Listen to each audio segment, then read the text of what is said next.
வாழ்க்கை ஸ்டக்கான மாதிரி தோணுதா? இந்த 5 வழிய பின்பற்றினா முன்னாடி போக முடியும். சில நேரம் நமக்கு இப்படி தோணும். என்ன பண்ணினாலும் வாழ்க்கை முன்னாடி போகல. முயற்சி இருக்கு, களைப்பு இருக்கு, ஆனா பலன் மட்டும் இன்னும் லோடிங். காலையில் அலாம் அடிக்கும், எழுந்திடலான்னு நினைப்போம், ஆனா கை மட்டும் ஸ்னூஸ அழுத்தும். வாழ்க்கையும் அதே மாதிரி ஸ்னூஸ் மோட்லயே போயிடுது. இது தோல்வி இல்ல, இது வாழ்க்கையில ஒரு பாஸ் மோமெண்ட்.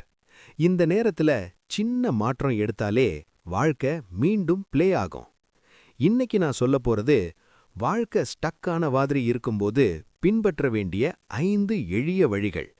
கொஞ்சம் சிரிப்பு இருக்கும், ஆனா கருத்து சீரியஸ். முதல் வழி, குறை சொல்வதை நிறுத்து. நம்ம எல்லாருக்கும் ஒரு மறைந்த திறமை இருக்கு. அது குறை சொல்வது. ரோடு மேல குறை, மழை மேல குறை, வேலை மேல குறை, அதிர்ஷ்டம் மேல குறை.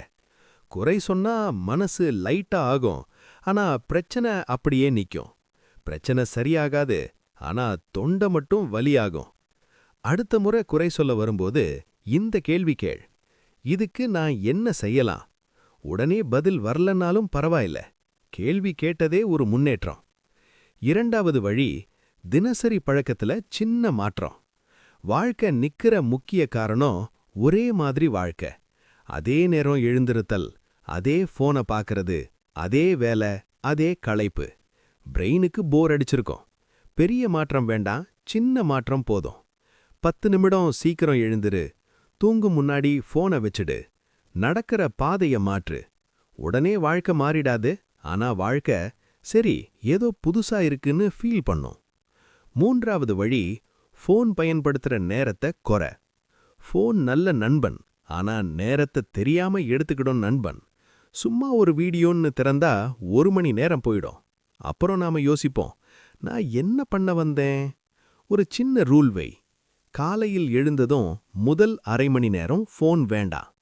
தூங்க போற முன்னாடி கடைசி அரை மணி நேரம் ஃபோன் வேண்டாம். இந்த 1 மணி நேரம் உன் வாழ்க்கைக்கு சீக்ரெட் பவர் மாதிரி வேலை செய்யும். நான்காவது வழி, சின்ன இலக்குகள் வை. நம்ம எல்லாருக்கும் பெரிய ஆசைகள் இருக்கு.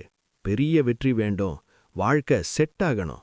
சரி, ஆனா இன்று என்ன? இன்று செய்யுற சின்ன விஷயம்தான் நாளைக்கு பெரிய மாற்றம்.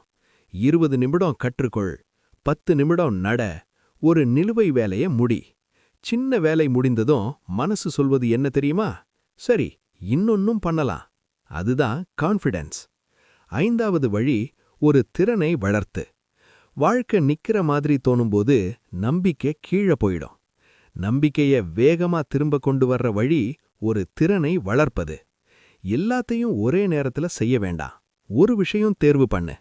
தொடர்பாடல், கணினி வேலை, வடிவமைப்பு, தொகுப்பு வேலை. தினமும் 30 நிமிடம் போதும். மெதுவா மாற்றம் வரும், ஆனா நம்பிக்கை உடனே வரும். நினைவூட்டல், வாழ்க்கை நிக்கல, சிக்னல் மட்டும் சற்று மெதுவா இருக்கு. ரீஸ்டார்ட் பண்ணினா வேகம் திரும்ப வரும். இந்த 5 வழிகளே ரீஸ்டார்ட் பட்டன். முடிவு, இந்த நிலை நிரந்தரமில்ல, இது ஒரு சைகை. மாற்றம் தேவைன்னு சொல்லும் சைகை. இந்த 5 வழிகளில் ஒரு வழியாவது இன்றே தொடங்கு. சரியான நேரம் வரும்னு காத்திருக்காத. நீ நகர ஆரம்பிச்சாலே வழி தெளிவாகும். மெதுவா போ, ஆனா நிறுத்தாத. இந்த வீடியோ உங்களுக்கு உதவியாக இருந்துச்சுன்னா லைக் பண்ணுங்க, ஷேர் பண்ணுங்க, நல்ல சிந்தனை சேனலை சப்ஸ்கிரைப் பண்ணி சப்போர்ட் பண்ணுங்க.